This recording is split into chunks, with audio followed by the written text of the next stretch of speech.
nós vamos fazer como se fosse uma retomada de conteúdo. Primeiro nós vamos falar sobre a arte renascentista, uma repassada rápida, nós não vamos ficar muito tempo, porque nós temos ainda que fazer algumas técnicas. Vocês lembram que nós estávamos falando sobre o Renascimento, falamos sobre os artistas do Renascimento, e né, o Leonardo da Vinci, o Michelangelo. Depois, naquelas semanas que nós ficamos afastados, nós falamos, nós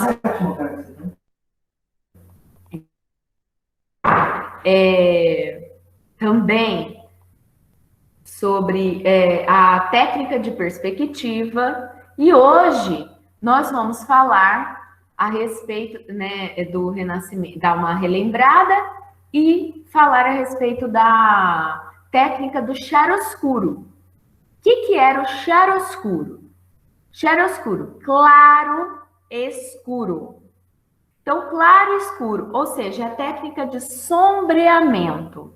É a técnica de luz e sombra, tá? Então, nessa técnica de luz e sombra, nós precisamos sempre... Ó, tem alguém com o microfone ligado. Eu posso falar rapidinho? Pode. Eu fiz um desenho de luz e sombra. Tipo, eu gosto muito de desenho de realidade, assim, né? Daí eu pesquisei no YouTube, eu fiz esse olho. Peraí que eu não tô te vendo. Peraí, deixa eu achar. Eu também fiz um desenho assim, só que não de olho, né? Achou? Ixi, peraí. Achei. Que lindo, Mandy. Obrigada. Muito bom. Obrigada. Então, é isso mesmo. E nós vamos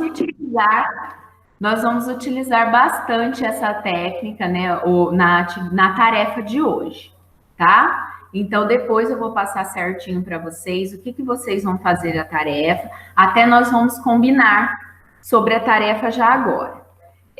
Eu gostaria de combinar com você, como eu tenho muitas escolas, eu gostaria de combinar que a nossa interação no grupo, para vocês mandarem as tarefas, seja sempre na quarta-feira, tá? Então, nós vamos combinar o seguinte: chegando em casa, que agora eu estou aqui na escola, chegando em casa, eu passo para vocês a tarefa de hoje, e vocês também me enviem, na hora que chegar a semana que vem, na quarta-feira, vocês me enviem.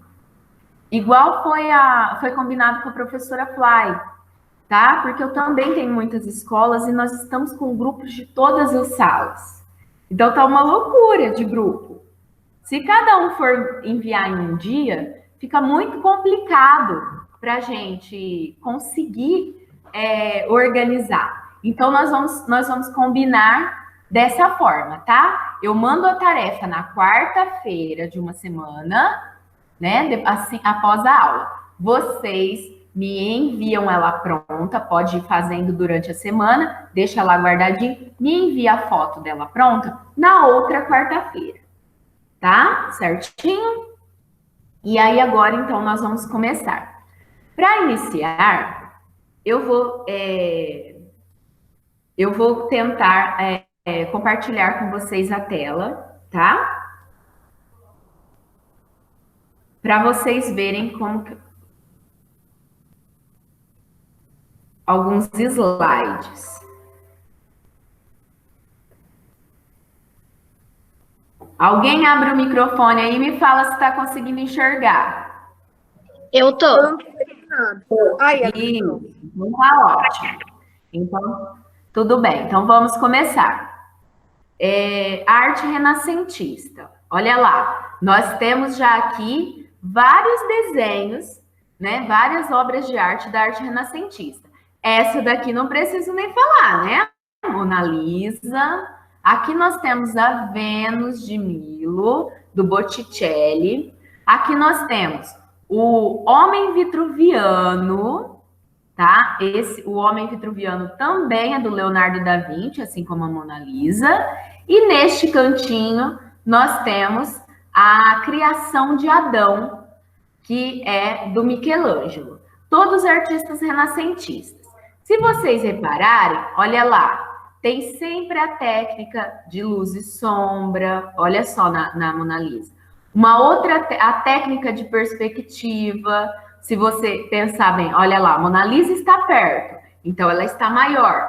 A paisagem está longe, então ela vai ficando cada vez menor. Isso é a perspectiva, né? Que é outra técnica do Renascimento. E entre uma cor e outra, ele fazia como se fosse um esfumato. E esse esfumato, esfumaçado, eles chamavam de esfumato. Então, o claro escuro é o claro e escuro, luz e sombra. O esfumato, esse esfumaçar de uma cor para outra, para não ficar aquela linha marcadinha.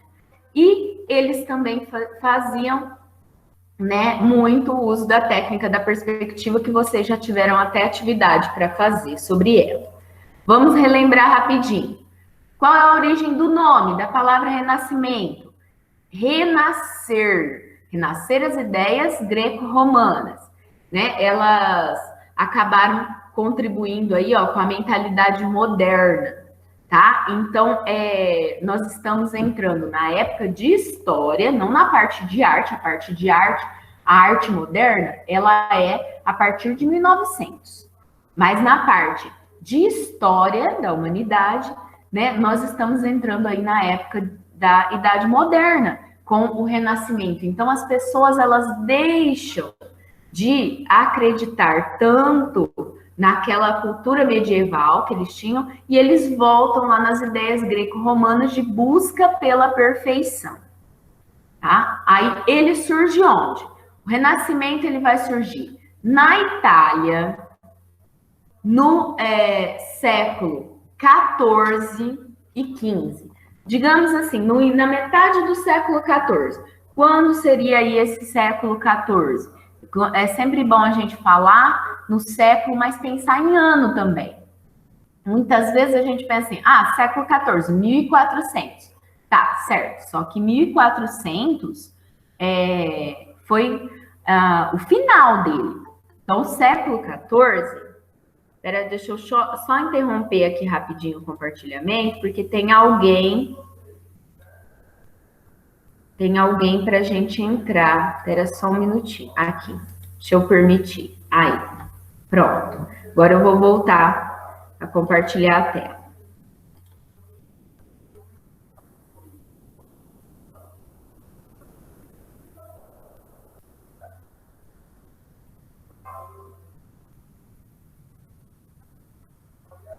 Bom, isso, olha só. Então, o que nós estávamos falando sobre os séculos, né? Então, quando a gente fala século XIV, ele termina em 1400. Então, ele começa, essa ideia do Renascimento, ela já começa de 1350 em diante. Só que ela vai se tornar conhecida realmente na Itália a partir da metade do século XV, que é 1450. Então, a partir do século XV, de 1450, é que o Renascimento realmente floresce na Itália, tá? E aí que surgem os mecenas. O que eram esses mecenas? Hoje em dia, a gente fala patrocinadores. Então, mecenas eram esses patrocinadores, eram os burgueses, os ricos da época, que gostavam de apoiar as pessoas sábias e artistas. Então, a pessoa que era artista nessa época, ela era vista como uma pessoa importante da sociedade. Então, os mecenas começaram a patrocinar a arte, a ciência, a cultura, sendo os governantes, representantes da igreja, os nobres e os burgueses. E uma coisa interessante dos mecenas, que não acontecia antes do Renascimento, é que os mecenas, eles deixavam o artista assinar. Era até interessante, o artista que fez a obra, então ele assinava. É no Renascimento que os artistas começam a assinar as suas próprias obras. Antes não, por exemplo, na Idade Média, nós temos a arte bizantina, por exemplo, que era encomendada pela igreja. Se ela era encomendada pela igreja católica, a igreja achava que, já que foi ela que pagou, a arte era dela. Então não deixava o artista assinar. A gente não tem os nomes dos artistas daquela época. E já com os mecenas isso mudou. O próprio artista era bem visto pela sociedade e ele mesmo assinava suas obras, tá? Aí aqui vamos pular um pouquinho, que é a parte da literatura, e vamos para a arte. Olha lá. A arte reflete a visão do mundo. Primeiro, nós tínhamos aquela visão de mundo medieval, antes do Renascimento. O que era essa visão de mundo medieval? Antes de existir o Nascimento. A natureza não era importante. O artista, ele não tinha interesse de representar o corpo de forma realista e a cena parece congelada, fora do espaço e do tempo. O objetivo da obra era apenas simbolizar a espiritualidade. E a arte era hierarquizada, ou seja, quem era mais importante aparecia melhor, os outros não. E ela também não tinha autoria, que é o que eu acabei de falar, né? Eles não assinavam a obra. Esse tipo de arte aqui, ó, esse tipo, olha só a diferença no realismo das obras. Prestem bastante atenção no rosto, tá vendo? No jeito do olho. Elas eram sempre parecidas, ó. Não importava se era um artista ou se era outro que fazia, mas existiam os ícones nessa época. E ícone era a forma de fazer. Então, olha lá, mãozinha no mesmo lugar, o rosto para o mesmo lado, né? O Jesus aqui aparecendo da mesma forma. E olha só, é uma obra bem linear. Ela termina na linha. Ela não tem profundidade. Estão dando para perceber? Alguém liga aí o áudio e me fala se está dando para perceber a linha aqui com o mouse que eu estou passando. Uhum. Tá? Tá, né? Isso. Então, olha só. Ela é uma obra bem estilizada. Ela não é uma obra realista. Ela é estilizada. E o artista, ele tinha que seguir esse estilo padronizado pela igreja. Não importa se ele sabia desenhar mais realista do que isso. Ele tinha que fazer nesse estilo. Isso na arte medieval, a arte bizantina, que veio antes da arte renascentista. Na arte renascentista, isso já muda. Quer ver? Olha lá. A pintura renascentista, o artista retrata os corpos de maneira mais real possível. Utilizavam o fundo da paisagem, a natureza e uma perspectiva. O homem do Renascimento, o corpo belo, era a manifestação da alma virtuosa. Então, mesmo que fosse... mais um detalhe. Aí não vamos mais ter apenas imagens ligadas à igreja. Não vai, mas então quer dizer que ninguém mais pintou o santo nessa época? Pintaram. Vários artistas do Renascimento pintaram santos. Mas a maioria deles deixou de lado essa parte de pintura de santo e começaram a fazer retratos, a retratar batalhas, como essa aqui que nós estamos vendo, e sempre tentando o mais perfeito possível, o mais real possível. Por isso que eles voltam nas ideias greco-romanas, porque os gregos buscavam a perfeição, tá? Principais características, então, do Renascimento, da pintura do Renascimento. Perspectiva, que nós já até fizemos o desenho. Uso do claro e escuro, que eles chamam também de chiaroscuro, porque é em italiano, tá? Realismo, início de uso da tela e da tinta a óleo. Só que prestem bastante atenção. Não é aquela tinta a óleo como a gente tem hoje em dia. Hoje em dia nós temos essa tinta a óleo comprada, né, na loja, que já vem prontinha, na bisnaguinha, tudo legal, bonitinho e tal. Naquela época, eles preparavam a tinta óleo. Como que eles faziam isso? E a mesma coisa acontecia com a tela. Eles preparavam a tela. Eles faziam aquela moldura de madeira e depois eles esticavam a tela. E a tinta a óleo, eles faziam misturando óleo de linhaça com pigmento, tipo aquilo que a gente fez. Vocês podem ver que tudo que eu estou falando aqui tem um sentido no livro, né? Está ligado com o livro de arte de vocês. Aquilo que a gente fez de misturar pigmentos era o que os renascentistas faziam. Eles pegavam o pozinho colorido, né? Eles compravam os pozinhos coloridos e eles misturavam com a tinta a óleo, com o óleo, desculpa, de linhaça, e aí se transformava numa tinta a óleo, tá? Outra coisa interessante do Renascimento, os artistas, eles podiam dar seu toque pessoal, não é? Não precisava mais ficar como na arte medieval, em que eles tinham que fazer tudo do mesmo jeito, a santinha com a carinha viradinha para o mesmo lado. Não, agora o artista tinha um toque pessoal, ele tinha liberdade. Isso trouxe o individualismo para as obras. Isso trouxe uma liberdade que o artista gostou, porque ele pôde dar o seu estilo, tá? Aí, olha só, escultura. As principais características da escultura do Renascimento. Eles buscavam apresentar o homem tal como ele era na realidade. Eles tentavam manter proporção da figura humana com relação à realidade. Para isso, eles buscam os ideais gregos de proporção. O que é a proporção? Eu posso chegar aqui, quer ver? Vou interromper aqui um pouquinho. Bom, o que seria essa proporção? Posso chegar aqui para vocês e fazer um homenzinho.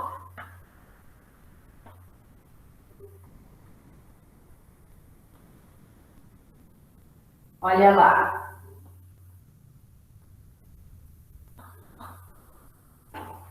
Tá dando para enxergar esse homem maravilhoso?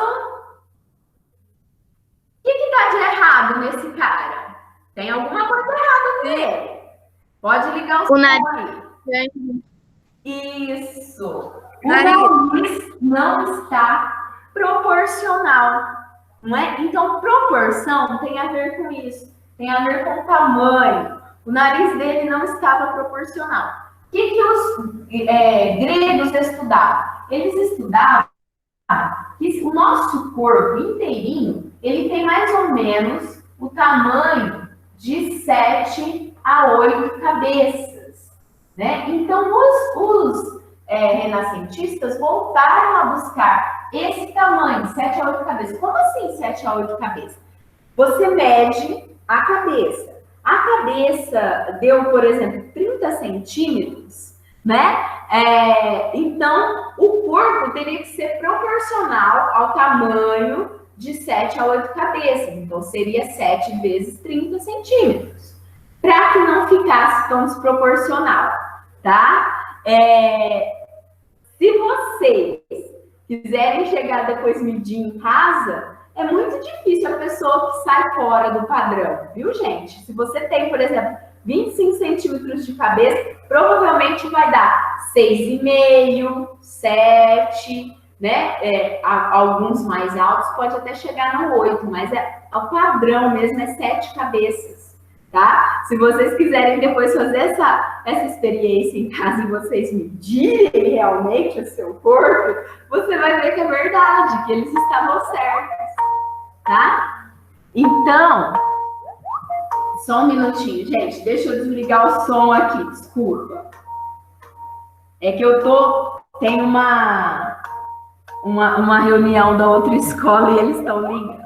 Bom, então olha só, continuando aqui, vocês podem tentar então fazer, vocês vão ver que eles estão certos. Isso tudo era calculado. Os artistas do Renascimento, eles utilizavam, eles utilizavam várias fórmulas matemáticas. Pode falar. Ah, não vou atender não, gente. É reunião da outra escola que eu vou ter à tarde. É uma professora mais velha. E aí, tadinha, eu acho que ela errou. Ela tá ligando. Em vez dela entrar na reunião, ela tá ligando para eles. Tá? É do Microsoft Teams. Tá? Bom, então olha só. Continuando. Meninos, essa parte de perspectiva e de proporcionalidade, ela é muito ligada à matemática, tá? Então, eles tinham muito esta visão de utilizar a ciência, de utilizar a matemática, tá? Para poder realizar várias obras de arte o mais realista possível, tá bom? Bom, então agora voltando lá para os slides.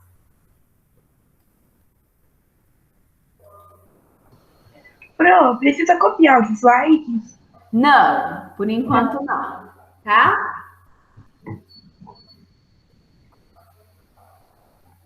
Olha aqui, aqui nós vamos ter alguns exemplos de escultura, né, renascentista. Olha só. Nós temos, esse aqui é o Davi, Michelangelo, ele tem 5 metros de altura, tá vendo? O que eles buscavam? Olha lá, a proporção do corpo, o corpo em movimento, então não é aquela escultura estática, aquela escultura paradinha, a parte de musculatura, as veias do braço, tá vendo? Tudo era o mais perfeito possível. Olha só, o cavalo, os músculos do cavalo, né, para mostrar a perfeição, o tecido. Vocês já imaginaram pegar um bloco de mármore e chegar a essa perfeição de parecer um tecido jogado?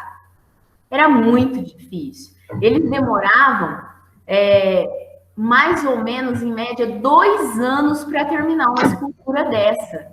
Então, assim como os artistas de hoje em dia, eles falam sobre a importância do capricho, a importância de você buscar a perfeição, fazendo tudo com calma.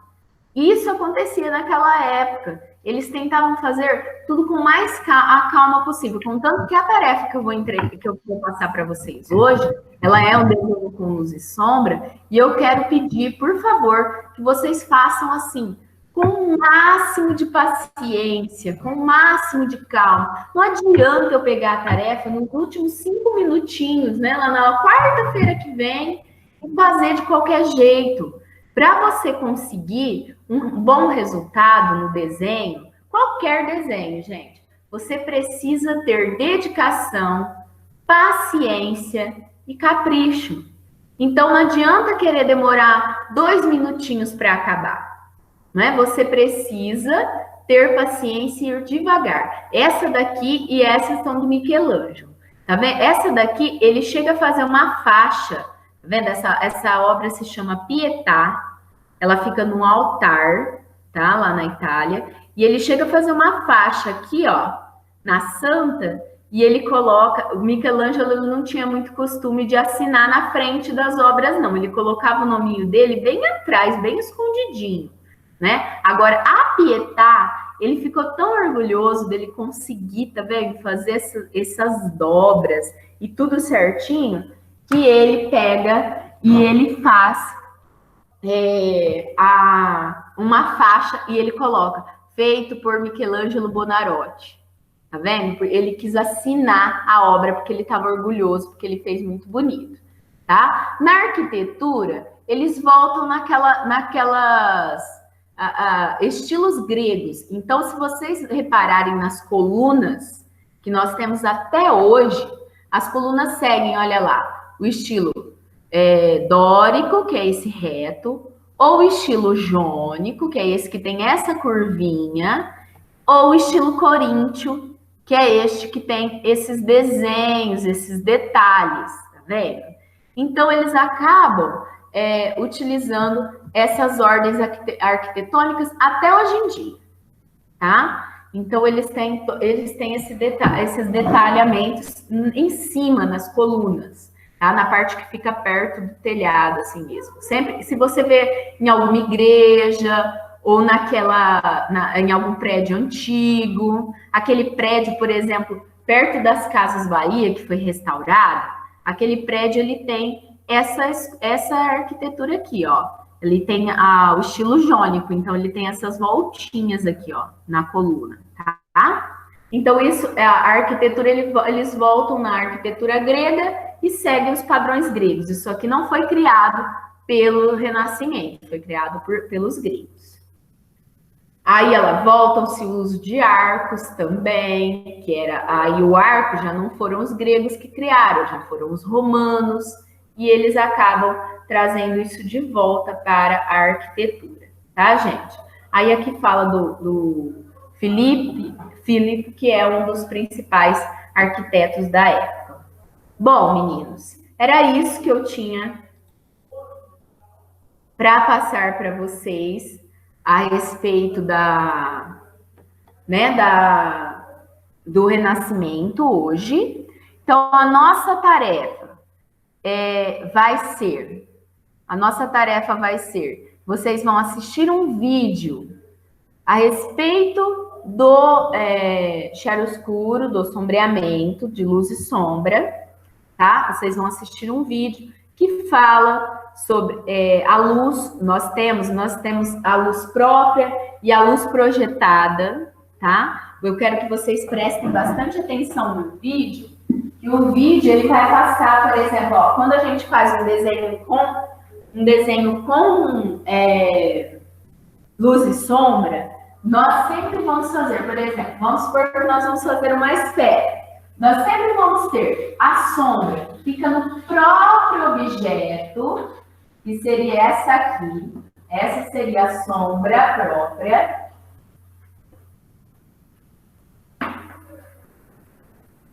Tá? E nós vamos ter também a sombra que fica no lugar onde ele está, que seria essa sombra. Por exemplo, se ele está no chão, a bola, ela vai fazer uma sombra no chão. E aí, essa sombra que fica no chão, ela é chamada de sombra projetada. Tá? A tarefa de vocês vai ser assistir esse vídeo que vai explicar sobre sombra, vai mostrar o cara fazendo um desenho, uma chaleirinha, né, com luz e sombra. Essa vai ser só para assistir, tá?